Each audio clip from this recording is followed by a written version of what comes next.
Howdy Hexers, I am Infamous Neo, and this week saw the announcement of the 7th set for HEX Shards of Fate. The set is called Frostheart, and with that set announcement, of course, comes spoiler season.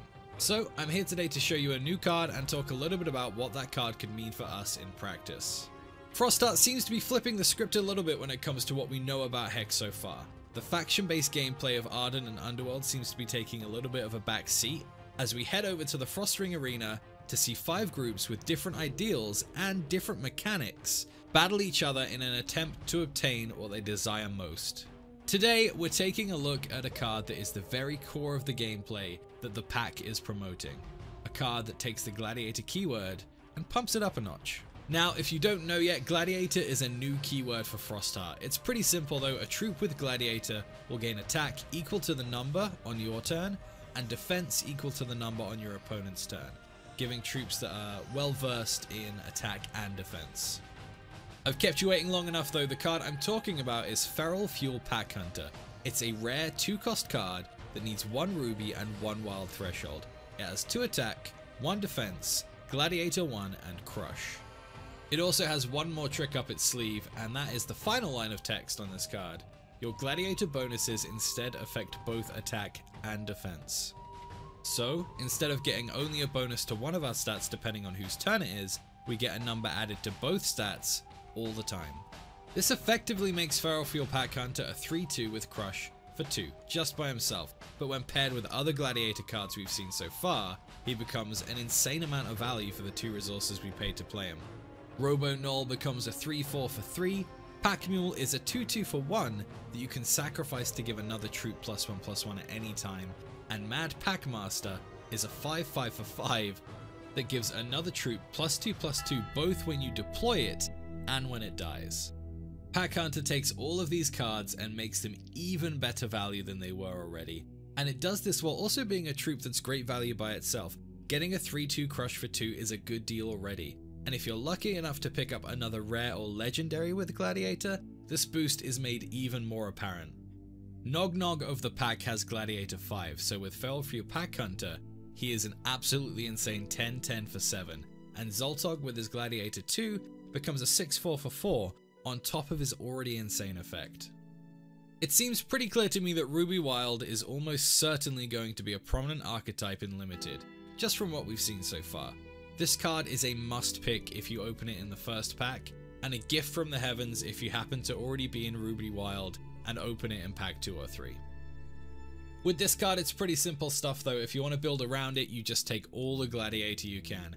Feral Fluid just makes these pack cards have so much more value and potency than they already did.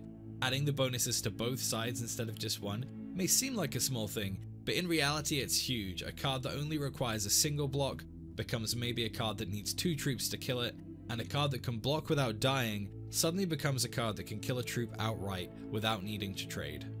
The most important part though is that the Gladiator cards are costed for the stats they have, so this card can give you a curve out that looks like it should need 1 or 2 more turns to even be possible.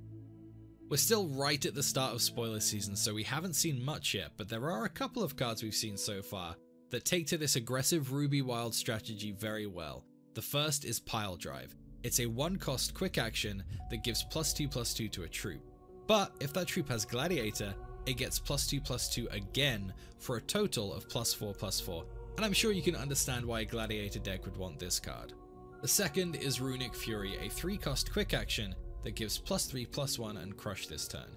It's also runic, so that means it can be played again at a later point in the game. It doesn't give much defense, but with the extra defense your Gladiator troops are getting, this card's +1 to defense may be all you need to save your troop from a block.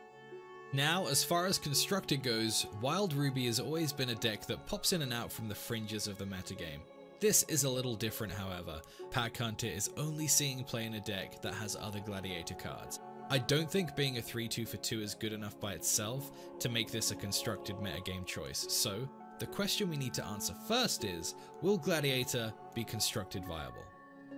Personally, I think the answer to this so far is probably yes. Zoltog has an effect that is pretty amazing for an aggressive deck, and Lock of the Pack has something going for him too.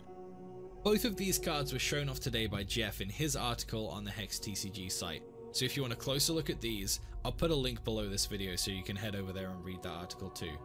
So if we accept that Gladiator has some potential, the question then becomes, is Packhunter right for this kind of strategy? And I think the answer to that question is also yes. A 3-2 with Crush for 2 with another huge upside is likely perfect for the deck. It's a really nice spot in the curve too. I can't imagine many 2-cost troops I would want more than this guy in an aggressive Gladiator deck. A turn 1 Pack Mule can be swinging for 2 damage on turn 2 when followed up by a Packhunter. Your turn 3 would be another 5 damage with the option to give your Packhunter +1/+1 at any time by sacrificing the Mule. Turn 3 brings another troop, or it's the turn you hold your Tricks and Removal, and then by turn 4 you're getting down Zoltog and getting ready to win on turn 5. The strategy seems solid, but we'll have to see how the pack stacks up against the rest of the groups heading to the Frostring Arena in the next few weeks. Packhunter's fate in Constructed really lies in the hands of the power of the Gladiator mechanic in general, and how much Gladiator we're going to see in a Ruby Wild deck.